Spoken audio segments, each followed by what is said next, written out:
here's another secret, ladies and gentlemen. Right now on Secrets of Bluegrass Chefs, paying homage to Kentucky history through food. Because I use classic ingredients, and that's one of the things that I teach the chefs at the restaurant. Hi again, everyone. I'm Tim Laird along with Kevin Harnett. And this time we're cooking in our kitchen theater Kentucky classics with a nod to the past. And so now we'll have it smoking, smoking, smoking, smoking, smoking. Nice. You never want to rush a smoker. The chef from Louisville's Black Jockeys Lounge is joining us with a menu full of Kentucky favorites. And then I ignite this, whoosh, right?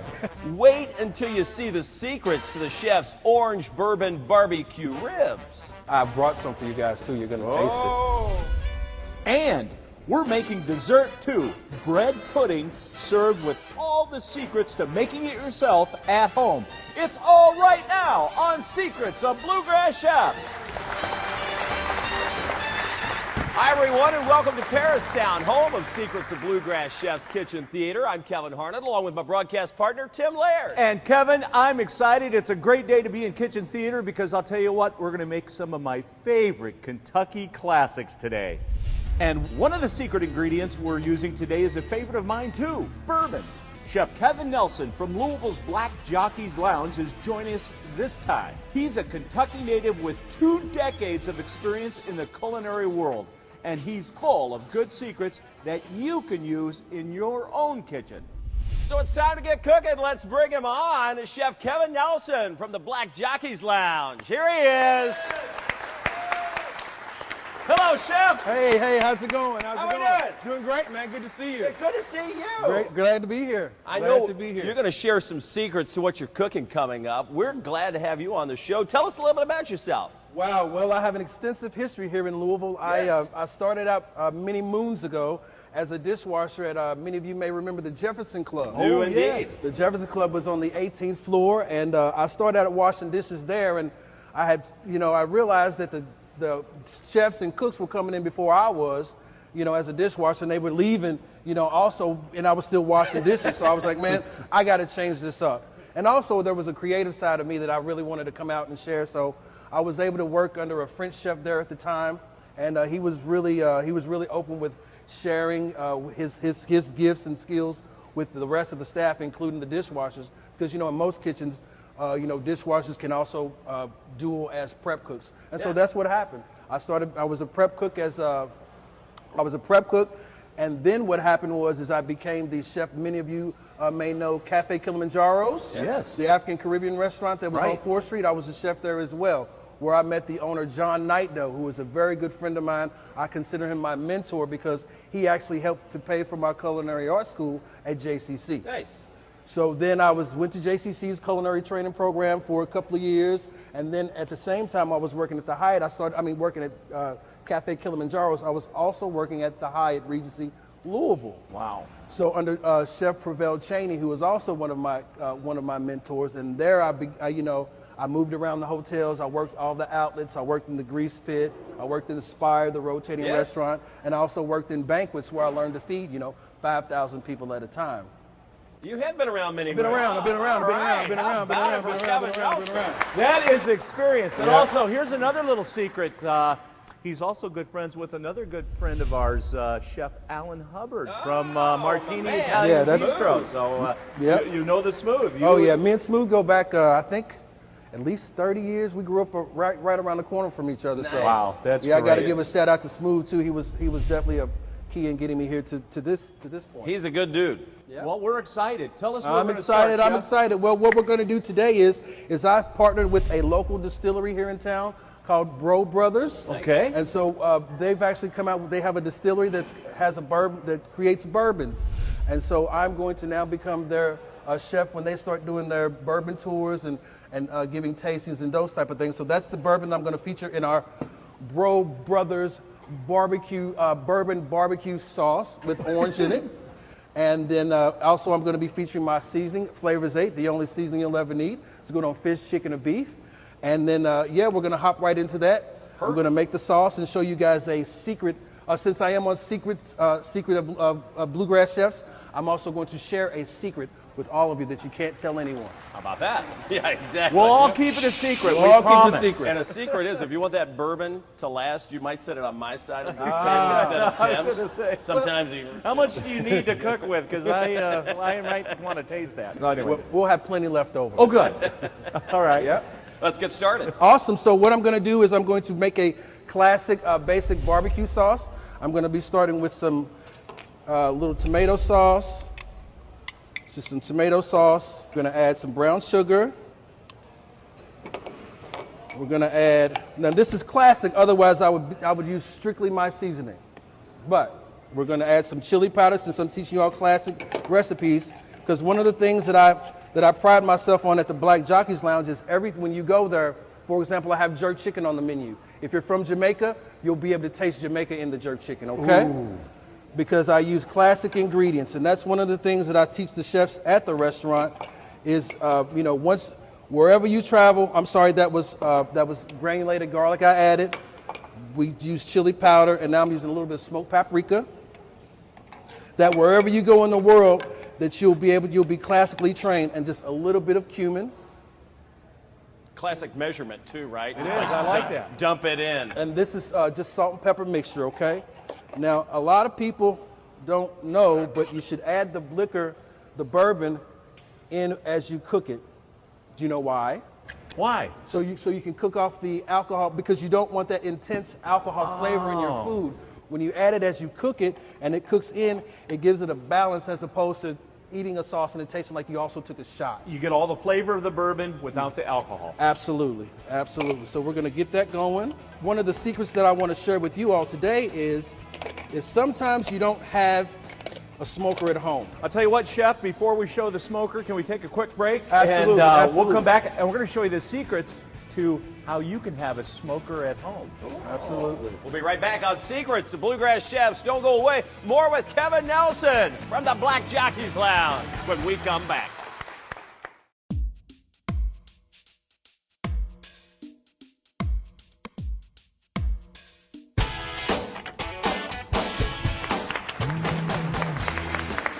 Hi, everybody. Kevin Harnett back with you on Secrets of Bluegrass Chefs right here at Paristown. If you haven't been down here yet, you should make it a point to visit. You know, there's always something happening indoors and out, from festivals to flea markets. You can eat and drink at the cafe, and you can do some shopping at Stoneware & Company, or come see us here at Secrets of Bluegrass Chef's Kitchen Theater. And Kevin, today we have the honor to be cooking with Chef Kevin Nelson of the Black Jockeys Lounge. And he's going to show you a secret to smoking at home if you don't have a smoker. Absolutely, absolutely. Real quick though, to finish off your barbecue sauce, you want to squeeze in some of that nice orange juice, fresh orange juice. Fresh. And then you want to use your zester or grater and actually get some rind in there. I'm sorry, some zest. Some of that orange zest right in there. You know, and citrus and bourbon go together, so along with time. all the sweetness that you have in there and the spice, that's good. Awesome. Citrus is a good thing. That'll be nice. So that completes the barbecue sauce. This completes the barbecue sauce, Nice. absolutely. So now, here's the secret that you all can't tell anyone that I've brought to Secrets of Bluegrass Chefs. If you don't have a smoker at home, or if you just, don't want to fool with the whole trivia of doing it, what you do first is you get yourself a pan, okay? You get your pan that has a lid. It doesn't have to be a fancy lid like this. It can even be a pan cover, right? And so what you do after that is you get yourself a container that fits in wood chips, right? Okay, you see your wood chips inside there? Put the ribs, I season them, put them in a cooking pan, cover them with foil, place them in the oven. Place them in the oven for like 30 minutes because you only want to cook it about 75%. You don't want to cook it till it's falling off the bone inside the oven because you want to reserve time for it to smoke. And I place them inside my smoker, like so. And then I ignite this, whoosh, right? So then this is lit, it's smoking, and then what you're going to do is you're going to put it inside and you're going to use whatever lid you have to put on top. Now, it will actually distinguish the fire because, of course, it will smother it, and that will be that plume of smoke will be the smoke that will flavor your meat. Let it smoke, do what it's going to do for like 30, 40 minutes, come back, take your ribs out of the smoke. And then that wafting smoke comes up. Oh. Oh, your house will smell like you've been cooking inside for days. It'll be smoky for days. So we're imagining that these ribs, and I brought some for you guys too. You're gonna taste it. Oh, you're hungry? Yeah. You're gonna taste it. Good. You came to the right place. Yes. Then what you'll do is you'll just take that Burrow Brothers bourbon barbecue sauce, and you just want to put just a little bit on there. And here's also a secret that I like to share is that if you've got really good barbecue smoke flavor on your meat, you really don't need a lot of barbecue sauce. Good barbecue does not need a lot of sauce. That's what I was going to ask. Some people just smother it in the Right, sauce. and that's not right. Not Especially at when you all. spend all that time smoking those ribs and charring them down and a lot of flavor. Right. So here we have. And those ribs are going to be nice and juicy as well. So you make sure you get plenty of napkins. Yes, you're going to need That's napkins. the secret. There it is. Wow. And there it is.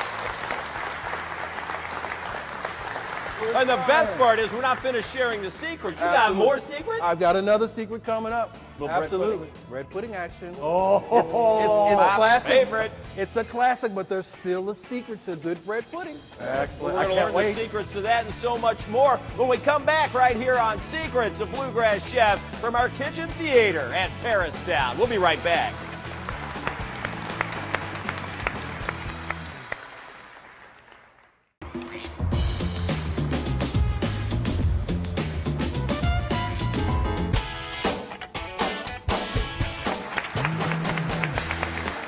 Welcome back to Secrets of Bluegrass Chefs here at Paristown at Kitchen Theater. And I'll tell you what, we're cooking now with Chef Kevin Nelson. Woo-hoo! You know, he started us off with those unbelievable ribs. I'm not going to try to go through the name of those. How are they? Yes? The audience has had a chance to take a taste of those, and now we're rolling into the next dish that you're going to make and share the secrets to. But before we get into the bread pudding, I just want to ask a little bit about the Black Jockeys Lounge. When you go to the Black Jockeys Lounge, you're going to kind of take a step back in time. Our theme is the Black Jockeys Lounge. And the reason why we are going with the theme of the Black Jockeys is because, of course, we're the horse racing capital of the world. And so you come in, you'll get some history on the Black Jockeys. I personally, as an African-American man, I did not know that the first winner of the Kentucky Derby was an African-American man. So that propelled me to learn more, and it even fueled me even more to become a part of this venture and share my culinary skills with this experience. Speaking of secrets, this is a brunch item that you're going to show right here. This is a brunch item as well as after today I might have to make it one of my desserts. Yes, and I also might have to make it my dessert. yes. And also one of the things that I feature on the menu at the Black Jockeys Lounge is I'm doing a mason jar series desserts. Oh, nice. Where I eat them in the jars. I do a peach cobbler in the jar, I do a brownie in the jar, and I also do a strawberry cheesecake in a mason jar. So that's also some of the things that you'll be able to experience when you come to the Everybody that Black knows me knows I have all sweet teeth in my mouth. So let's jump into this bread pudding. Show us how to start it. Awesome. Now, bread pudding is one of the secrets. Here's another secret, ladies and gentlemen. One of the secrets about your bread pudding is the type of bread that you use. A lot of people say, well, just use any old stale bread. Personally, what I like to use is I like to use baguette bread, and the bread pudding that you all will be having is also made with a pretzel bun. I use pretzel bun, Hawaiian king bread, and a little baguette bread for the bread pudding that you all will have today. Also, one of the secrets about making bread pudding is you don't want to saturate your bread pudding. You want it to be wet, but you don't want it to be soggy. You still want your bread to have a little bit of body and not be mushy. I'll start with my cinnamon, my sugar. Super simple, super simple. Then I'll start with my wet ingredients, vanilla extract, a couple of eggs, and a little bit of cream. And this is heavy cream. And this is where the authenticity comes from when you're making your bread pudding. I can smell that vanilla right here, and the cinnamon, and the sugar's coming out. Oh my gosh. So right now all I'm doing is just basically dissolving that sugar in my hands, and mixing up those eggs. And now what I'm doing is I'm folding everything in. I'm folding. Fold, fold, fold. And then what will happen is you'll start to feel the bread start to get a little mushy and break down. That's exactly what you want. And then you'll see that the moisture, the liquid is actually starting to absorb inside the bread. Okay, so then what I have here is I have a regular tin. I don't even spray it or anything. Just let it go. And you load it in. And is that the size of one serving at the? It is now. Yeah, for today it will be now. I just wanted to make sure because I didn't want Tim to eat part of mine. Right, and so what you'll do, ladies and gentlemen, is you'll simply take this that you've made there, and then what you'll do is you'll just take a piece of foil and cover it. And then all you have to do is take this, put this in the oven for 30 minutes. 30 minutes at 325 is your temperature. Take it out, let it rest. And so then we just finish it off. Super simple. And what is this? This is just a basic caramel sauce. I was going to throw some bourbon in there, but I said, nah. What do you think? Should we put some bourbon in, guys? Yeah. Okay, let's put some bourbon in then. This one you don't have to cook it out. If there's any left, Tim. We're just going to put a little splash in there. I've been eyeing that bottle. We're going to mix it in really good or good enough. Since you guys want it, you're going to taste it. Mix it in good, and then just drizzle it. So now we got the Bro Brothers bourbon caramel sauce. There we go. On the bread pudding. On the bread pudding. And then you can't have too much of that, right? Exactly. Just a little bit more, not too much. Because you don't want to take away you don't want it swimming because you don't want to take away the flavor or the experience of what's going to happen when you bite into this bread pudding. Right. And then what I'm going to do just for a little bit of a garnish is just a little bit of chocolate sauce. Oh my gosh. Wow. Just a little bit of I want to get in that bowl. Get in that bowl. And so, ladies and gentlemen, there you have it. Bread pudding. That's my kind of dish right there, Tim. Woo! There you go. Man, can I take a bite? Yeah, go ahead. There you Take go. one from. There you go. There Did goes you get the any? small room only. Oh yeah, yeah. Awesome. Are you kidding me? Oh, That is delicious. And the secret, the 3 breads. yes. Pretzel bread, Pretzel, baguette, And Hawaiian and the Hawaiian, which is like a dessert in itself, right? Exactly. Yeah.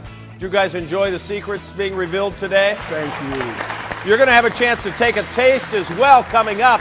If you want to be a part of our studio audience, it's easy to do. Just log on, mintjuleptours.com. Come on down to Paristown and be a part of our kitchen theater experience. Tim, we're here all the time, and it is always a blast with chefs just like Kevin Nelson. And we always have fun, and there's plenty of food for everyone. So it's always a great time. We appreciate you being Thank here you today, so Kev. much. I'm glad to be here. Can't wait to come back again and share some more secrets. For folks that maybe want to come see you instead of us, tell them where to find you. You can find us at the Black Jockeys Lounge. We're located at 630 South 4th Street. We're directly across from the Palace Theater. You can't miss it. No, you can't. You'll smell the food as you walk up. It's delicious. For Tim Laird, I'm Kevin Harden. We have to say goodbye for today, but we'll catch you again soon with another edition of Secrets of Bluegrass Chefs. Have a good day, everybody.